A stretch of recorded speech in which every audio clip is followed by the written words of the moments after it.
Olá, caros alunos. Vamos começar aqui pelo Master as nossas aulas agora de Direito Internacional Privado, sempre focando naquilo que é mais importante para vocês que estão se preparando aí para a prova de concurso.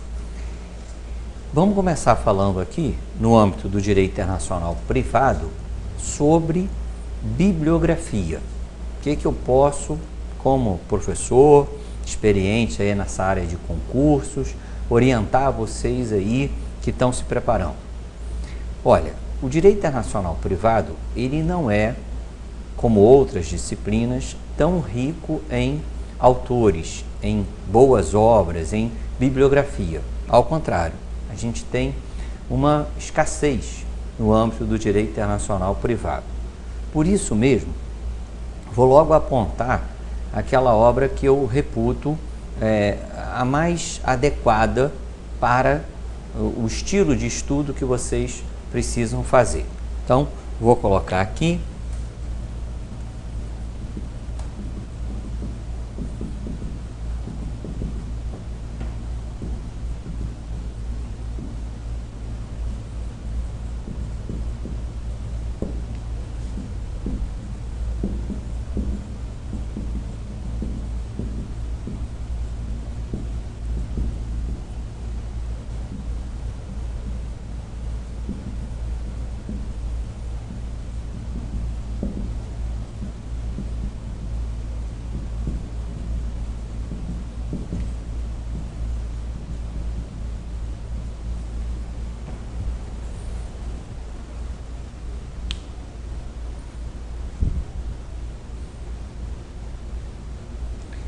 Direito Internacional Privado é o título da editora Freitas Bastos e os coordenadores são Verônica e Lier. A gente não vê pelos autores porque é uma coletânea, são vários autores, tá? Reunidos. Eu, inclusive, sou um deles, escrevo na minha matéria, Direito Internacional do Mar, e essa obra está bem atualizada, está bem adequada para a prova de concurso, tá? E abrange tanto o direito internacional privado na parte geral quanto na parte especial. Então, eu acho que é um livro que é bem adequado, bem indicado para vocês. Existem outros bons livros, por exemplo, o Jacob Dollinger. Eu acho ele excelente, mas o Jacob Dollinger ele tem um livro só da parte geral. E aí você teria que ter ele e um outro livro para a parte especial. Aí eu acho que já começa a ficar complicado. Então, esse aqui tem a matéria toda, está bem atualizado, o grau de profundidade é o abordado numa prova de concurso, então eu acho que é uma boa indicação. Bem, passado então essa parte de bibliografia, vamos agora começar a estudar conteúdo. Vamos direcionar aqui a pontos mais relevantes para a prova de concurso. Vamos então focar nesses temas principais, nesses temas centrais. E eu vou começar aqui falando por um que é o que mais está caindo no âmbito do direito internacional privado em prova de concurso. Nessas últimas provas, pegando aí juiz federal, procurador da República, procurador do BNDES, da Petrobras, AGU, nesses últimos concursos, essa matéria é a que mais tem sido recorrente em prova no âmbito da nossa disciplina. Dirá respeito à cooperação jurídica internacional. Então, vou apagar aqui essa referência bibliográfica e vou colocar então a nossa primeira matéria muito importante a ser abordada,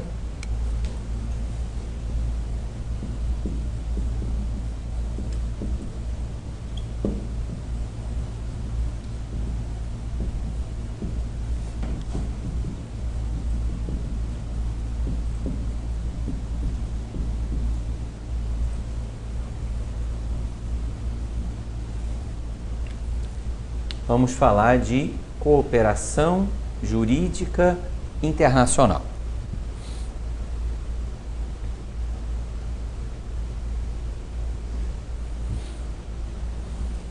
Quando eu falo dessa temática, eu estou falando de algo que é muito importante hoje e a cada dia que passa vai se tornando mais essencial, mais indispensável e cai em prova de concurso porque no dia a dia, na prática, no exercício da profissão que você está se submetendo, tá?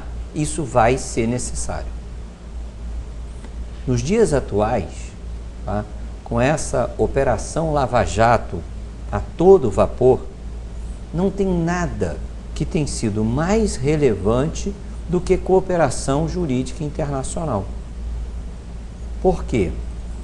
O juiz, os procuradores, os delegados, eles só têm informações se o presidente do Senado, o presidente da Câmara, o ex-presidente da República tem contas em paraísos fiscais, porque há uma cooperação jurídica internacional com o governo da Suíça, com o governo das Ilhas Caimã, com o Panama Papers, que é a última agora, que pegou dezenas de autoridades públicas de centenas de países diferentes, tá?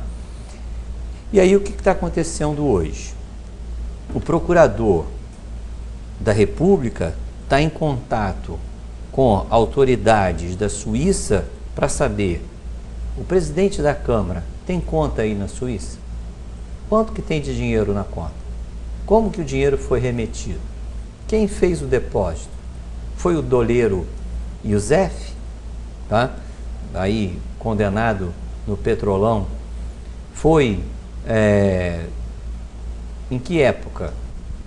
Como é que o valor foi colocado na conta? Como é que foi a operação financeira para tanto?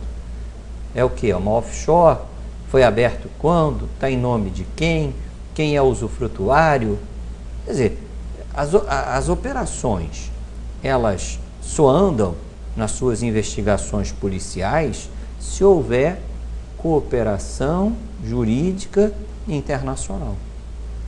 Então, essa temática hoje, no âmbito do direito internacional, é absolutamente indispensável, é essencial, é o que está acontecendo no momento, é o que está todo mundo discutindo no cafezinho na rua, tá? É o objeto das grandes investigações e descobertas, tá? De corrupção. Só um ex-diretor da Petrobras condenado foi achado 100 milhões de dólares na conta do cara, de uma pessoa, de uma conta. Então, tudo isso vem de quê? Cooperação jurídica internacional. E essa cooperação internacional, ela se faz por 3 institutos fundamentais: a carta rogatória, a homologação de sentenças estrangeiras e a extradição.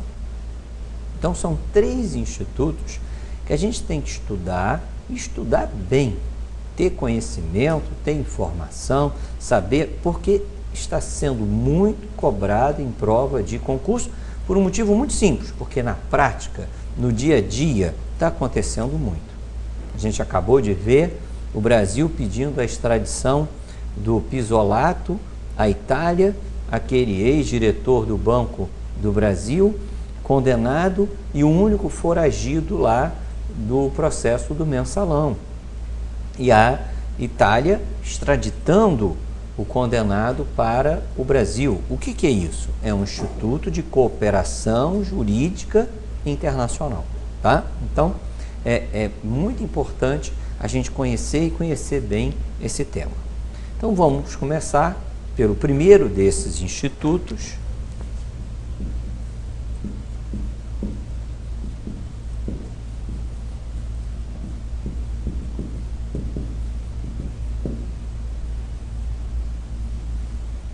que é a carta rogatória. Como eu fiz na introdução da aula, Esses temas são temas de necessidade prática que se repercutem nos institutos jurídicos.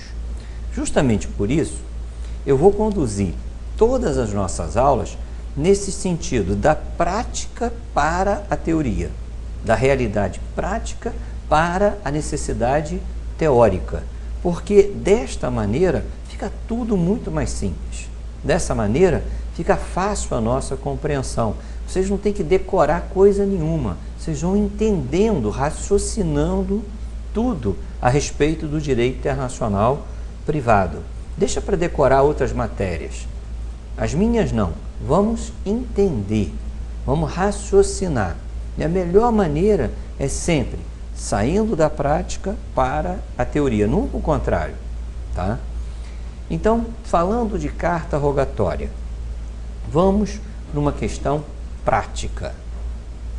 Vocês sabem muito bem que atualmente milhares de brasileiros têm viajado para o exterior, viajado muito aqui para a América do Sul. As razões são muito simples. Se eu quiser no próximo feriado comprar uma passagem para Fortaleza, eu vou pagar mais caro do que se eu comprar uma passagem para Buenos Aires. Então o que a maioria dos brasileiros estão fazendo? Estão indo para Buenos Aires. Então, centenas, milhares de brasileiros vão passear no exterior, vão passear, por exemplo, na Argentina. E aí imaginem o seguinte, tem lá um brasileiro atravessando uma daquelas largas avenidas de Buenos Aires, e aí de forma inusitada ele acaba presenciando um atropelamento. Ele acaba sendo a principal testemunha, às vezes, de um homicídio culposo, de uma lesão corporal grave, porque foi ali, na presença, próximo dele, que aconteceu o atropelamento. Ele que teria efetivamente condições de dizer se o sinal estava fechado ou aberto, se o carro vinha em alta velocidade, se o atropelado estava na faixa ou fora da faixa de pedestres, ele que foi a testemunha ocular. Bem, a partir deste fato, o que vai acontecer? O que vai acontecer é que este brasileiro será devidamente qualificado pelas autoridades argentinas e depois será dispensado. E vai continuar o passeio normal que havia programado e voltará ao Brasil no dia pré-estabelecido. E lá na Argentina vai ser aberto um inquérito, aquilo depois vai virar um processo e vai chegar um determinado momento que o juiz que preside aquele processo terá necessidade de produzir a principal prova daquele caso, que é ouvir a sua testemunha ocular. Só que no caso é uma testemunha que mora no Brasil. O que então seria lógico, seria razoável de acontecer? Vamos pensar, vamos raciocinar. Seria razoável o juiz argentino vir para o Brasil, se hospedar aqui num hotel, receber diárias, alimentação, alugar uma sala, contratar um tradutor para localizar essa testemunha e ouvi-la? E isso seria razoável? Óbvio que não. Como também não faria o menor sentido a Argentina entrar em contato com essa testemunha brasileira. Olha só, a gente está precisando de você, então a gente banca o seu retorno para cá, a gente paga as passagens, a gente te põe hospedado num hotel, a gente te dá alimentação para você ficar disponível aqui do juízo, tá? Para produzir a prova, depois você volta. Isso também não faria o menor sentido. Aí o brasileiro vai lá no dia da audiência, e isso acontece todo dia, o advogado apresenta um atestado que está com dor de barriga, aí adia a audiência, aí o cara tem que voltar de novo, quer dizer, não teria sentido. O que é lógico? O que é razoável? Razoável é esse juiz argentino pegar um papel e escrever quais as perguntas ele faria àquela testemunha se na sua presença ele estivesse. E franquear às partes interessadas quesitos complementares. E se esse juiz fosse um juiz brasileiro, o que ele faria? Ele faria uma carta precatória. Ele deprecaria o juízo para a produção por ele daquela prova. E tem muita gente que raciocina dessa maneira. Tem muita gente que acha o seguinte: aquele juiz argentino pega os quesitos, o rol dos quesitos, manda aqui para o Brasil, aí o Brasil, em cooperação com a Argentina, apresenta aquilo, sei lá, para um juiz civil, de onde mora a testemunha, aí o juiz chama a testemunha, interroga e manda de volta, pronto. Claro que não. E por que não? Porque ele não é um juiz brasileiro, ele é um juiz estrangeiro. E como juiz estrangeiro, vocês já vão colocar na cabeça, isso é importante, colocar na cabeça o seguinte: juiz estrangeiro para nós e zero à esquerda é exatamente a mesma coisa. Juiz estrangeiro aqui não decide, não diligencia, não ordena, não manda, não faz absolutamente nada, porque não tem jurisdição que alcança o território nacional. Então é óbvio que ele não pode mandar aqui para o Brasil uma carta precatória para que o Brasil cumpra por ele, porque senão ele estaria dando ordem no poder judiciário brasileiro, e ele não pode fazer isso. Por isso que ele não pode fazer uma carta precatória. O que ele fará? Presta atenção aqui em mim. Ele fará uma carta, rogatória. Ele vai então rogar à justiça brasileira que produza aquela prova por ele. Rogar, quer dizer, ele pede humildemente que se produza aquela prova. Ele roga pela sua produção. Ele pede. E pede o quê? Ele pede cooperação jurídica internacional. E aí, chegando no Brasil, aquela carta rogatória não vai ser diretamente cumprida. Claro que não. Primeiro, nós vamos apreciar aquele pedido estrangeiro para aferir se é possível ou se não é possível atendê-lo. Primeiro, nós vamos fazer um filtro de admissibilidade. A gente vai fazer uma pesquisa para ver se aquele pedido desce redondo, se aquele pedido é aceitável, é palatável no âmbito do direito e da ordem pública nacional. Então terá que ser feita uma apreciação, e uma apreciação técnica, uma apreciação jurídica, se aquilo que nos está sendo requerido é algo que pode ser dado, pode ser atendido. Porque num exemplo como esse, poderia vir uma carta rogatória do Irã e ao final a autoridade iraniana dizendo o seguinte: olha, eu queria que fosse interrogada a parte e queria que ele respondesse as perguntas aí quesitadas em sofisticado método de tortura. E aí, obviamente, a nossa apreciação seria improcedente, que a gente não poderia admitir algo dessa natureza. Feria nosso ordenamento jurídico. Então, é necessário que se faça uma apreciação, uma análise de cabimento. Muitas vezes é bastante sutil aquilo que é prova lícita daquilo que é uma prova ilícita. No exemplo como eu dei, uma testemunha brasileira ser interrogada, é lógico que tem tudo para ser deferido o pedido estrangeiro. Não faria sentido negar.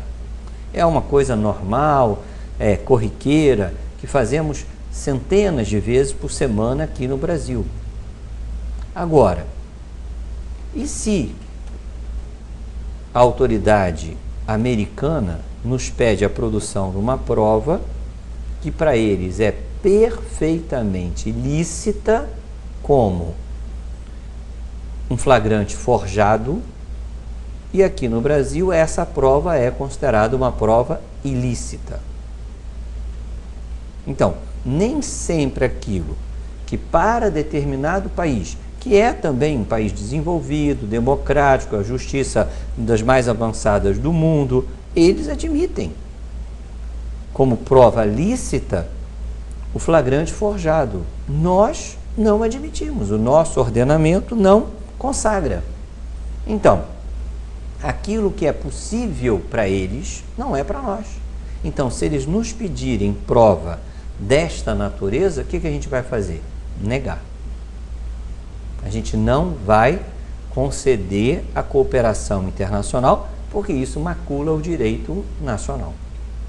Por isso, quando chega no Brasil a carta rogatória, terá que haver um juízo de aceitação. E esse juízo tem um nome.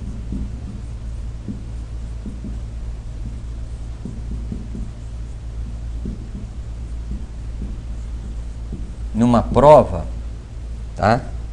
Sempre haverá essa expressão, juízo de delibação. Juízo de delibação.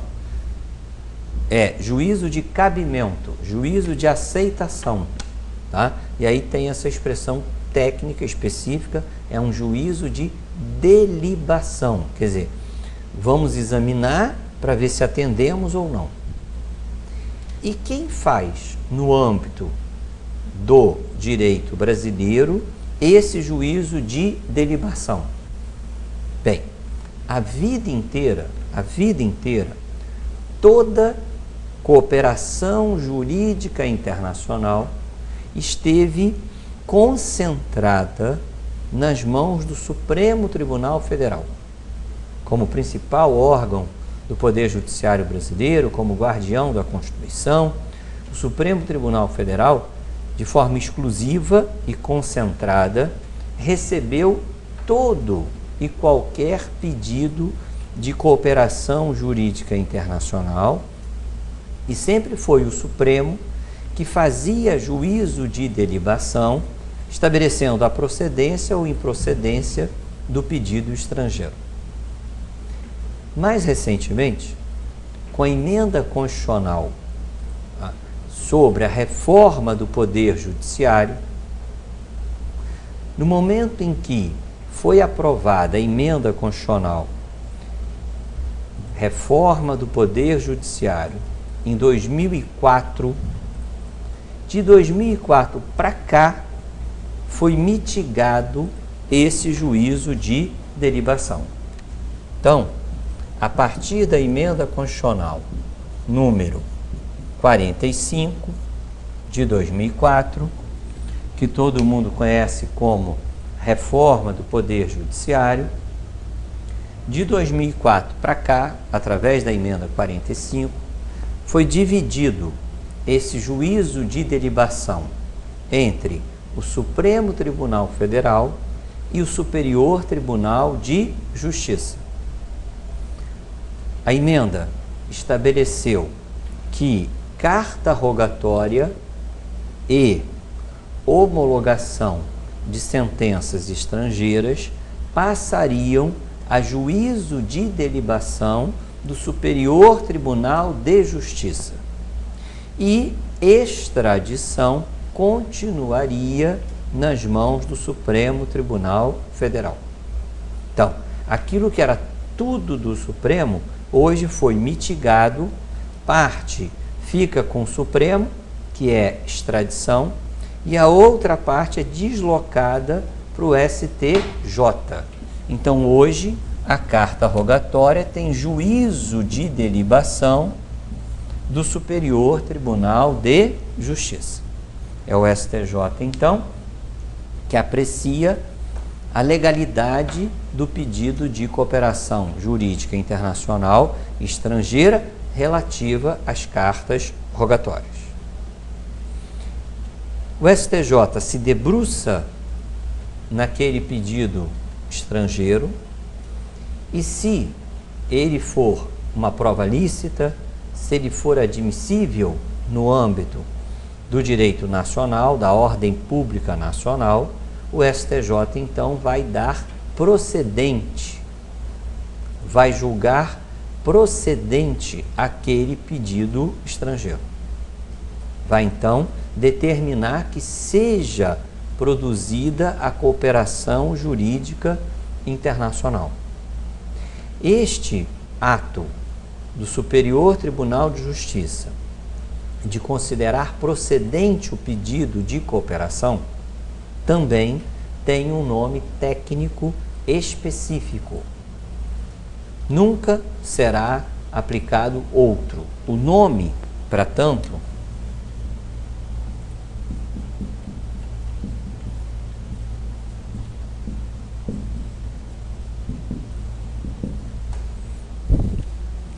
é exequatur. O STJ aprecia a carta rogatória e, se procedente, dá o exequatur, quer dizer, dá uma ordem de cumprimento. Exequatur tem esse sentido de mandado de execução. O STJ manda cumprir, ou seja, dá o exequatur, a carta rogatória. Numa prova de concurso, nunca vai estar escrito assim: o STJ dá um mandado de cumprimento. Não. O STJ dá uma ordem de execução. Não. O sentido é esse. Mas o linguajar correto é: o STJ dá o exequatur.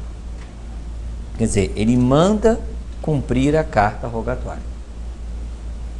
Agora, o que é essencial vocês compreenderem: o STJ manda cumprir, mas ele não cumpre. Ele ordena que seja feito. E quem cumpre a carta rogatória após juízo de delibação e exequatur do Superior Tribunal de Justiça? Quem vai cumprir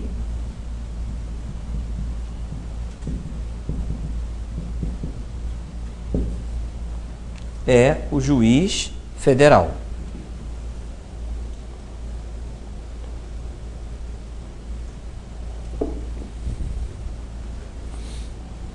Então, o STJ dá o exequatur, a carta rogatória, e esta carta rogatória é cumprida pelo juiz federal.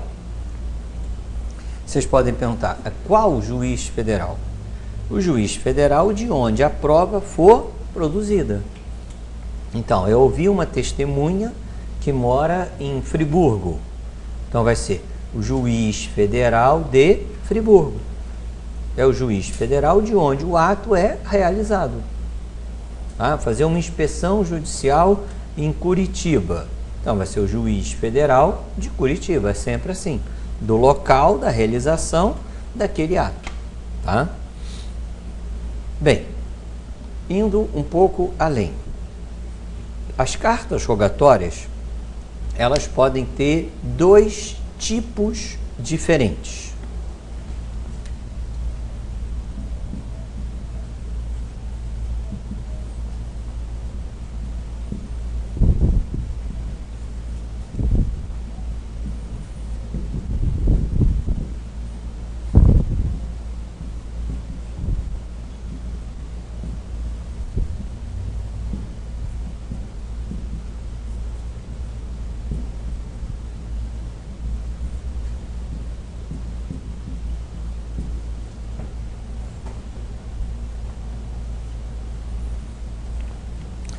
a gente pode ter uma carta rogatória passiva ou uma carta rogatória ativa.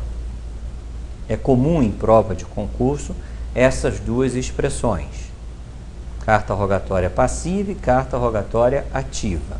Bem, aqui é extremamente simples.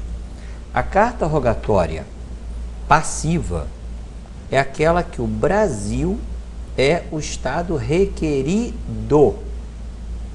Passiva é a que o Brasil é o Estado requerido. Quer dizer, é aquela que o Brasil recebeu um pedido de cooperação jurídica internacional de um país estrangeiro. Então, nós somos, então, o Estado requerido, o Estado que irá cumprir ou não aquele pedido de cooperação internacional, aquela carta rogatória. E ao contrário, quando uma brasileira engravida de um alemão, esse alemão volta para o seu país, aí nasce o filho, ela quer entrar com alimentos, aí a gente vai ter a produção de uma carta rogatória ativa, porque o Brasil vai pedir cooperação internacional à Alemanha. Então, quando o Brasil é o Estado requerente é carta rogatória ativa. Quando o Brasil é o país requerido, que recebe o pedido, é carta rogatória passiva, tá? Bem, tudo que eu falei para vocês até o momento se refere especificadamente à carta rogatória passiva. O exemplo que eu dei de uma testemunha brasileira acompanhar um atropelamento em Buenos Aires, que vem para o Brasil, que vai para o STJ, que tem exequatur, que é cumprido pelo juiz, e tudo Brasil. É como nós iremos atender um pedido de carta rogatória estrangeira. Então, é a passiva. Aí você deve pensar, tá bom, então como tudo que o Marcelo falou até agora é sobre carta rogatória passiva, agora certamente ele vai nos ensinar a carta rogatória ativa. Não, eu não vou ensinar. Mas não vai ensinar por quê, professor? Está com pressa, tem que correr com a matéria? Não. Porque não cai na prova e você não tem que saber carta rogatória ativa. Porque carta rogatória ativa, para que eu te ensinasse, eu teria que te ensinar o direito alemão, o direito japonês, o direito italiano. Eu não tenho a menor ideia como é que é o cumprimento de uma carta rogatória nesses países estrangeiros. Porque a ativa vai depender do direito daquele país estrangeiro, daquele que o Brasil vai pedir. Então é lógico que você não tem que saber como é que é feita uma carta rogatória ativa na França. Se você um dia tiver que produzir, aí você vai estudar, vai no consulado, pergunta. Agora, numa prova de concurso, esquece, porque você só pode ser perguntado sobre a carta o quê? Passiva, ou seja, sobre o direito brasileiro. Mas não vai cair na prova direito japonês, tá? Então, tudo que a gente direcionou até agora é a carta rogatória passiva, lógico. Em relação à carta rogatória, que é o primeiro Instituto de Cooperação Jurídica Internacional, tudo que tem de importante eu acabei de falar para vocês, tá? É isso que vocês precisam saber para uma prova de concurso. Bem, superado então o primeiro Instituto de Cooperação Internacional, vamos começar agora o quê? O segundo. Então, agora já vamos falar da segunda forma de cooperação jurídica internacional.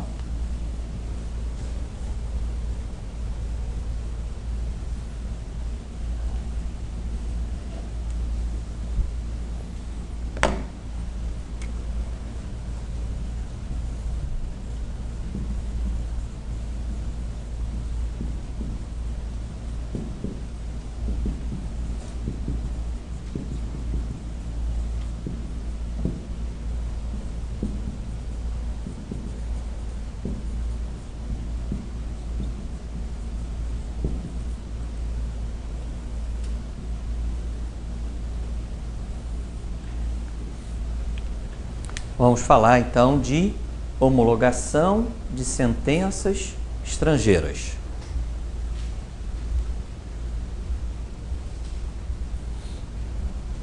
Esse ponto aqui ainda está caindo mais em prova de concurso do que carta rogatória.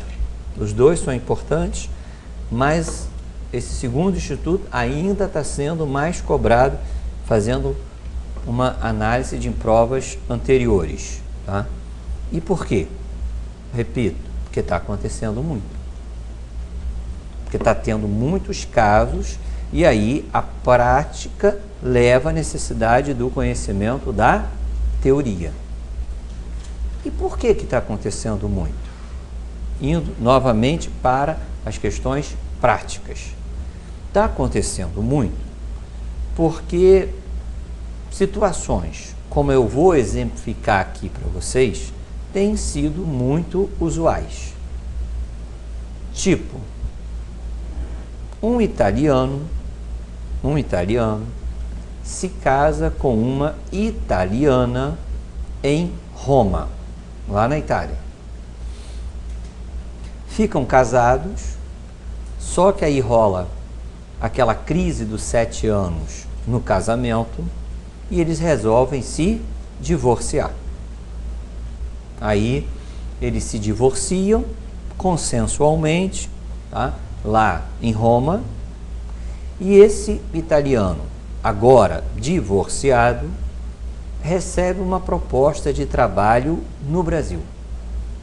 Esse italiano, tá?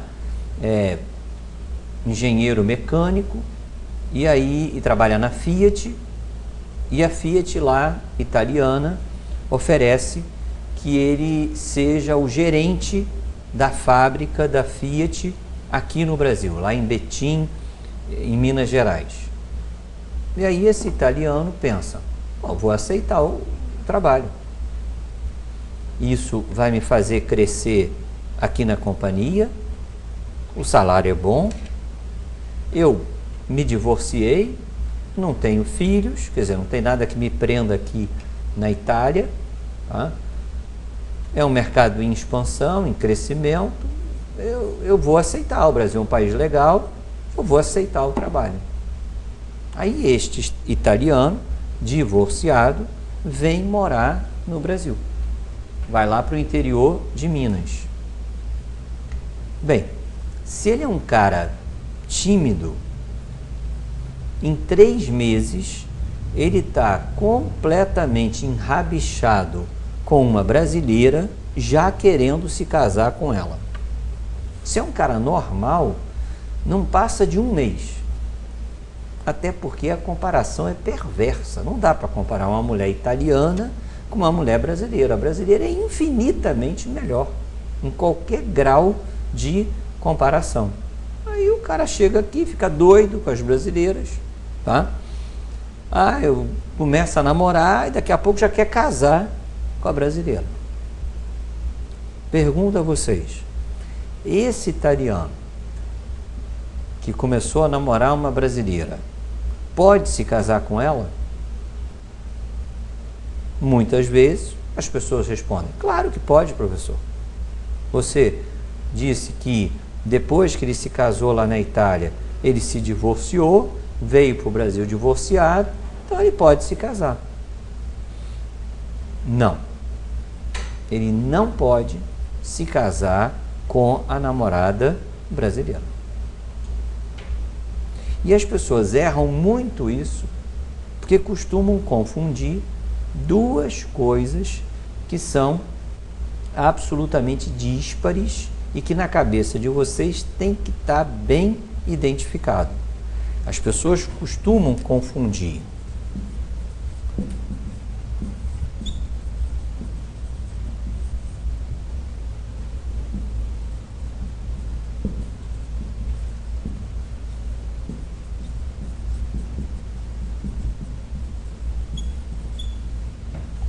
um ato jurídico realizado no exterior com